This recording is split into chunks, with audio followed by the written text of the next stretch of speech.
Ideologi Pancasila merupakan kumpulan nilai dan norma yang menjadi landasan keyakinan dan cara berpikir untuk mencapai tujuan dengan berdasarkan kepada 5 sila dalam Pancasila. Hal itu berarti setiap nilai-nilai yang terkandung dalam Pancasila harus diterapkan dalam kehidupan sehari-hari. Jadi, selain bunyi kelima sila Pancasila yang harus kita hafal dan pahami, penting juga untuk mengetahui mengenai ideologi Pancasila. Dengan begitu, kecintaan terhadap negara ini akan makin bertambah. Untuk mengetahui dan memahami lebih dalam tentang ideologi Pancasila, kalian harus menyimak video ini sampai selesai. Makna ideologi Pancasila. Pancasila tak hanya berkedudukan sebagai dasar negara, tetapi juga sebagai ideologi nasional bangsa Indonesia. Pancasila ialah sebagai ideologi yang mempunyai makna sebagai berikut. 1. Nilai-nilai yang tercantum di dalam Pancasila itu menjadi cita-cita normatif penyelenggaraan bernegara.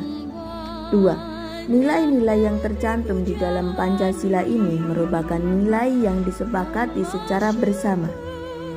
Oleh karena itu, menjadi satu di antara sarana di dalam pemersatu integrasi masyarakat Indonesia.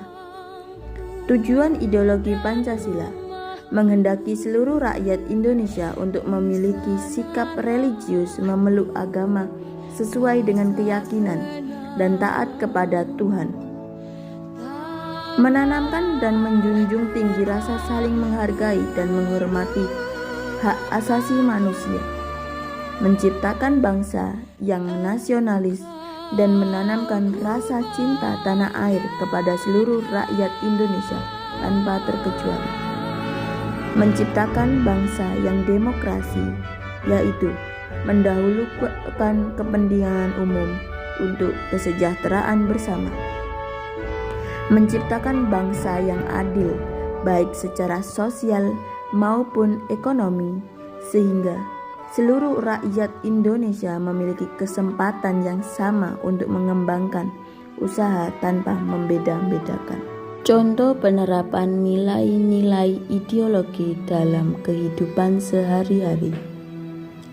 Sila pertama.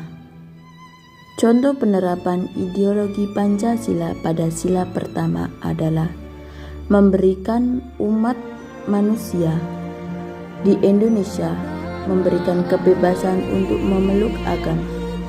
Jadi, negara tidak pernah memaksa seseorang untuk memeluk satu di antara agama tertentu. Sila kedua, saling menghormati.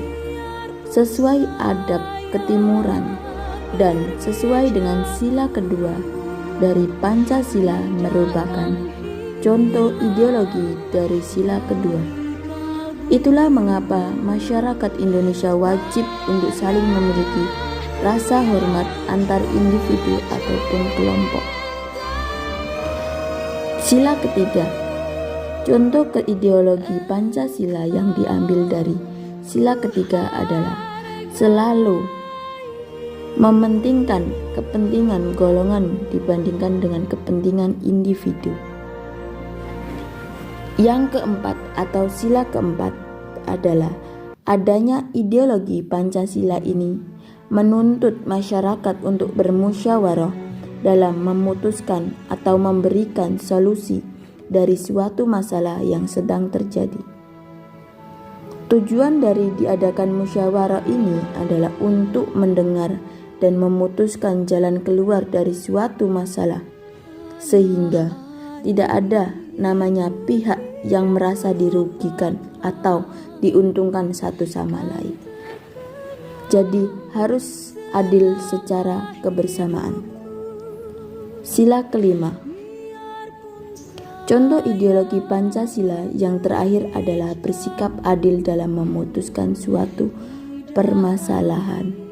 Saya akan memberikan satu contoh perilaku yang bertentangan dengan Pancasila, yaitu pelanggaran lalu lintas. Di Indonesia banyak yang namanya pelanggaran lalu lintas, seperti halnya menerobos lalu lintas, tidak memakai helm, tidak membawa SIM, dan lain sebagainya. Pelanggaran lalu lintas adalah termasuk perilaku yang bertentangan dengan sila kelima. Kenapa? Karena alasannya adalah perbuatan ini bisa banyak merugikan kepentingan umum, pelanggaran hak-hak pengguna jalan yang lain sehingga jauh dari kata adil. Mari kita terapkan nilai-nilai yang terkandung pada Pancasila dalam kehidupan sehari-hari, mulai dari hal-hal yang kecil di sekitar kita sampai hal-hal yang besar dimulai dari kita sendiri atau lingkungan kita sendiri. Jadi, terapkan hal-hal yang mulai dari yang terkecil sampai yang terbesar. Terima kasih atas partisipasinya dan sudah menonton video sampai akhir. Sampai jumpa. Wassalamualaikum warahmatullahi wabarakatuh.